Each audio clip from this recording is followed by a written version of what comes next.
కింద పడేసి రాళ్లతో కొట్టింది ఎవరిని? ప్రశాంత్ రావును, నరేందర్ రావు తమ్ముడు ప్రశాంత్ రావును. నరేందర్ రావును దెబ్బలు కొట్టిండ్రు పోలీసులు. అదేవిధంగా నరేందర్ రావు తమ్ముడు ప్రశాంత్ రావును కొట్టిండ్రు. కొట్టిన తర్వాత మరి ఎవరి మీద కేసు బుక్ చేయాలి? ఎవరైతే ఈయనను కొట్టిండ్రో వీళ్ళ మీద కేసు బుక్ చేసి నరేందర్ రావు మీద. కానీ మరి నరేందర్ రావు వాళ్ళ తమ్ముడిని నరేందర్ రావును కొట్టిన వాళ్ళ మీద కేసులు ఎందుకు బుక్ చేయలేదు? దీని మీద ఇంతవరకు ఏ పోలీస్ ఆఫీసర్ ఆన్సర్ చెప్తలేడు. అక్కడున్న ఎస్ఐ గారు మరి వీళ్ళు కంప్లైంట్ ఇచ్చిండ్రు, వాళ్ళు ఇచ్చిన కంప్లైంట్ తీసుకుంటున్నారు. రూలింగ్ పార్టీ ఇచ్చిన కంప్లైంట్ తీసుకుంటున్నారు, అపోజిషన్ పార్టీ ఇచ్చిన కంప్లైంట్ తీసుకుంటున్నారు. నిజానికి అక్కడ బాధితులందరూ అపోజిషన్ పార్టీ ఇచ్చిన కంప్లైంట్ తీసుకోకుండా వాళ్ళని అట్లే వదిలేసి వాళ్ళు పోయి ప్రైవేట్ హాస్పిటల్ ట్రీట్మెంట్ తీసుకుంటున్నారు. ఇప్పుడు నేను అక్కడ కూడా పోయి వచ్చిన, విపరీతమైన గాయాలు ఉన్నాయి. వాళ్ళు కూడా చాలా తీవ్రమైన గాయాలతో కొట్టుమిట్టాడుతున్నారు. అదేవిధంగా వాళ్ళ అమ్మ, అదే ప్రశాంత్ రావు వాళ్ళ అమ్మను ఘోరంగా తల మీద కొడితే దాదాపు 7-8 కుట్లు పడ్డాయి. కేవలం 324 పెట్టిండ్రు. హత్యాయత్నం అయితే 307 పెట్టాల్సిన దగ్గర 324 పెట్టిండ్రు. సో కంప్లైంట్ తీసుకోలేదు. మరి 166 ఐపీసీ కింద పోలీసులను ఎందుకు బుక్ చేయకూడదు? 166 ఐపీసీ ఏం చెప్తున్నది? మరి police officer compulsory case register చేయాలి.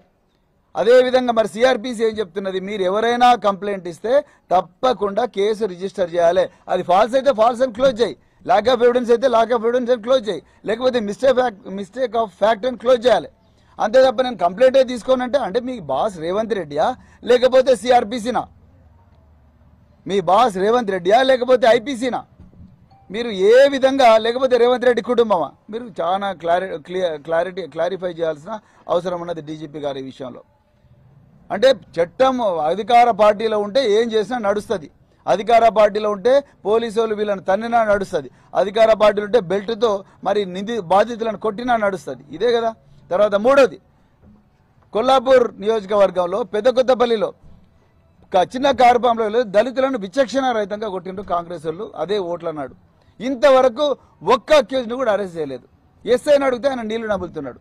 అంటే దీని అర్థం ఏంది? అధికార పార్టీ వాళ్ళు ఎన్ని దౌర్జన్యాలు చేసినా మీరు నిందితులు అరెస్ట్ చేయరా? ఇదేనా మరి చెప్తున్నది? ఆర్టికల్ 21 రాజ్యాంగం ఏం చెప్తున్నది? జీవించే హక్కు ప్రతి పౌరుడికి ఉన్నది. ఇప్పుడు మాకు బందోబస్తు ఇవ్వకుండా, మాకు రక్షణ ఇవ్వకుండా, మేమిచ్చిన కంప్లైంట్ రిజిస్టర్ చేయకుండా మీరు మాత్రం నిందితులందరినీ కూడా వదిలేసి మీ కళ్ళ ముందర నిందితులు గుత్పకట్టలు తీసుకొని విచక్షణ రహితంగా కొడుతూ ఉంటే వాళ్ళని మీరు వదిలేసి నిందితులను అరెస్ట్ చేయకుండా ఉంటే ఏ విధంగా ఇది న్యాయం అవుతుంది? ఏ విధంగా? Why is it not a violation of fundamental right, that is right to life according to article 21 of Indian constitution?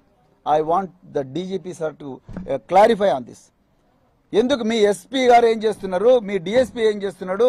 Me DSP మరి ఇంతవరకు మీరు ఆ మన్నె క్రిషాంక్ ఒక ట్వీట్ చేసినందుకు మీరు ఆయన దాదాపు 10 రోజుల పాటు మీరు చెంచల్గూడ జైల్లో పెట్టిండ్రు. మేఘాల మీద అరెస్ట్ చేసిండ్రు. ఆయన చేసింది ఏంది?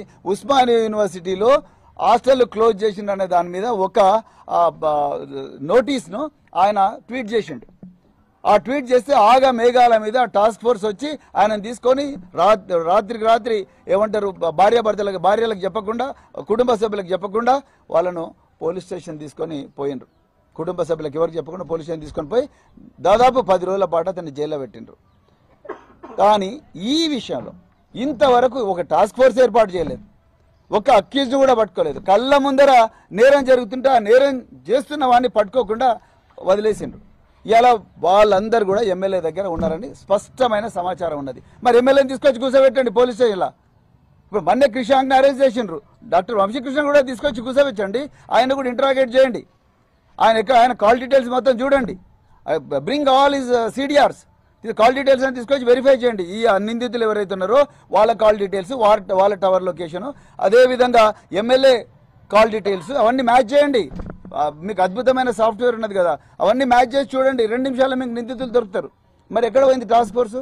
అంటే బీఆర్ఎస్ నాయకులు మరి ప్రతిపక్ష పార్టీలు ఎవరైనా పర్వాలేదు, వీళ్ళని తన్నినా పర్వాలేదు, వీళ్ళని చంపినా పర్వాలేదు, వీళ్ళ చేతులు కొట్టినా పర్వాలేదు, దళితులు వీళ్ళందరూ ఏమైనా బీసీలు ఈసీలు ఏమైనా పర్వాలేదు, కాంగ్రెస్ పార్టీలు మాత్రం క్షేమంగా ఉండాలి అనేదే మీ ధోరణి అనిపిస్తుంది. అదేవిధంగా మన్నెవారిపల్లిలో మైనారిటీ వాళ్ళను ఘోరంగా కొట్టిండ్రు. అంటే మీరు ఏ వర్గాలకు రక్షణ ఇస్తున్నారు?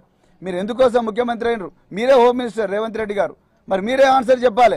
అర్జెంటుగా దీని మీద పూర్తి స్థాయి విచారణ జరగాలి. నాగర్ కర్నూలు జిల్లాలో మరి ముఖ్యంగా అచ్చంపేట ప్రాంతం, కొల్లాపూర్ ప్రాంతం మాఫియా చేతుల్లోకి పోయింది లా అండ్ ఆర్డర్. పోలీసుల చేతిలో లేదనేది స్పష్టంగా తెలిసిపోయింది.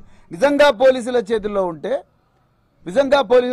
ఇప్పటికల్లా నిందితులు పోలీస్ స్టేషన్లు ఉండాలి, ఇప్పటికల్లా నిందితులు జైలుకు పోవాలి రిమాండ్ అయ్యి. కానీ అది జరగలేదు ఇక్కడ. అంటే దీని అర్థం ఏంది? మీరు ఆ మాఫియా గ్యాంగులు ఇద్దరు కూడా కలిసిపోయినరు. మీ ఆదేశాల మేరకే నడుస్తూ ఉన్నది. ఇక్కడ ఒక అరాచక వ్యవస్థ నడుస్తున్నది. మీరు ఏమైనా చేసుకోండి, ఈ 5 సంవత్సరాలు మేము చంపుతాం, గుత్పగడ్డలతో కొడతాం, మీరు వీడియోలు తీసుకుంటే తీసుకోండి, ఏమైనా చేయండి, మేము చేసేది చేస్తామని అంటున్నారు. మరి ఇదేనా మీరు చేయాలనుకున్నది? మళ్ళీ చెప్తున్నా, రేవంత్ రెడ్డి గారు చేతులు జోడించి, మీరు హోంమంత్రి, ఈ తెలంగాణ ప్రజల 4 కోట్ల మంది రక్షణ మీ చేతుల్లో పెట్టింది తెలంగాణ. కానీ ఇవాళ ఏం చేస్తున్నారు? మీ పార్టీ కార్యకర్తలే మీ కుటుంబ సభ్యుల ఆదేశాల మేరకే మీ సొంత నియోజకవర్గంలో గుత్పగడ్డలు తీసుకొని కొడతా ఉన్నారు. అంటే మరి దీనికి అర్థమైంది, నేను ఏమైనా చేస్తా, మీరు ఏమైనా చేసుకోండి అని అర్థమా? దీని మీద ఒక్కసారి మరి ప్రజలు, ప్రజాస్వామికవాదులు, మీడియా మిత్రులు, మరి అందరు కూడా సీనియర్ సిటిజన్స్ అందరు కూడా దీని గురించి ఆలోచించాల్సిందిగా నేను కోరుకుంటున్నా. ఇది మామూలు విషయం కాదు. ఇక్కడ ఎక్స్ఎమ్మెల్యే బాలరాజ్ గారి ప్రాణాలకు ప్రమాదం ఉన్నది, అదేవిధంగా సీనియర్ నాయకుల ప్రాణాలకు ప్రమాదం ఉన్నది. ఈ ప్రాంతంలో బీఆర్ఎస్ ఒక్కటే కాదు, మిగతా ప్రతిపక్ష పార్టీలు అందరి ప్రాణాలకు ప్రమాదం ఉన్నది. వీళ్ళ దందాలు అడ్డుకుంటే ఆ అడ్డుకున్న ప్రజల ప్రాణాలకు కూడా ప్రమాదం ఉన్నది. వీళ్ళ దందాలు, ఇసుక దందా కానీ ఇంకేవైనా దందాలు కానీ ఇవన్నీ ఈ ల్యాండ్ మాఫియా దందాలకు ఇవన్నీ అడ్డుకుంటే వీళ్ళ ప్రాణాలకు ప్రమాదం ఉన్నది. అందుకొరకు నేను మళ్ళొకసారి చెప్తున్నా, ఇక్కడ కూర్చున్న ఏ వ్యక్తులకైనా, ఏ ప్రతిపక్ష పార్టీల నాయకులకైనా, లేకపోతే సామాన్య ప్రజల ప్రాణాలకు ప్రమాదం జరిగితే మాత్రం ముఖ్యమంత్రి గారు మీరే బాధ్యత వహించాల్సి ఉంటుందని మాత్రం ఈ విషయంలో నేను ఏమాత్రం సందేహం లేకుండా చెప్తా ఉన్నా. ఎందుకంటే ఇది మా జీవించే హక్కు. ఆర్టికల్ 21 రాజ్యాంగం మాకు కల్పించిన జీవించే హక్కు మా అందరికీ ఉన్నది. పోలీస్ ఆఫీసర్లు మేము ఇచ్చిన ఎఫ్ఐఆర్ రిజిస్టర్ చేయకపోతే వాళ్ళు కూడా 166 ఐపీసీ ప్రకారం వాళ్ళు కూడా నేరస్తులు అవుతారు.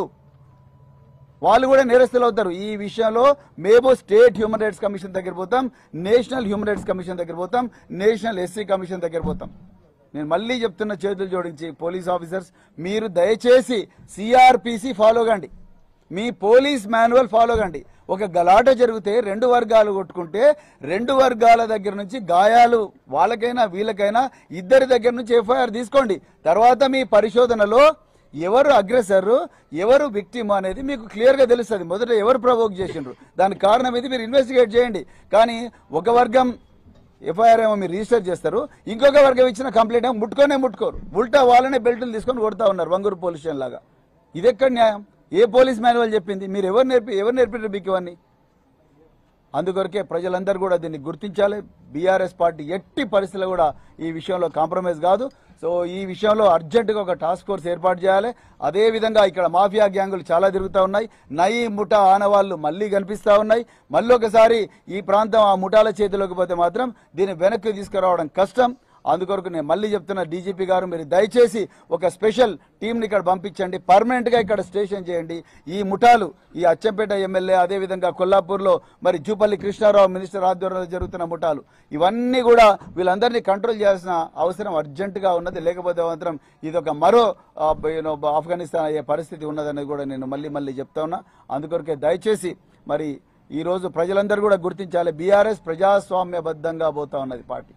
ఎక్కడ కూడా మేము ఆ రోజు వాళ్ళ చట్టాన్ని వైలేట్ చేయలేదు, ఈ రోజు కూడా చట్టాన్ని వైలేట్ చేయాలని అనుకోవడం లేదు.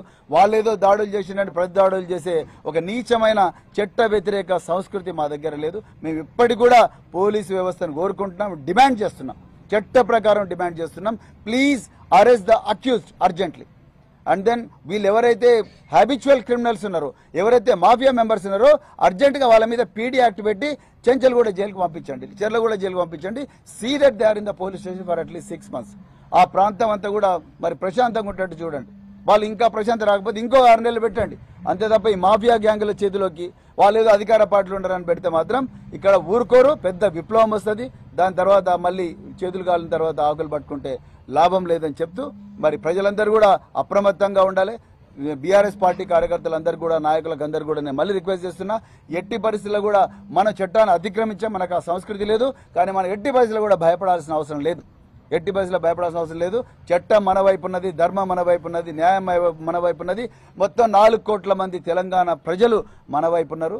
అందుకొరకు ఎట్టి పరిస్థితుల్లో కూడా మనం భయపడాల్సిన అవసరం లేదు.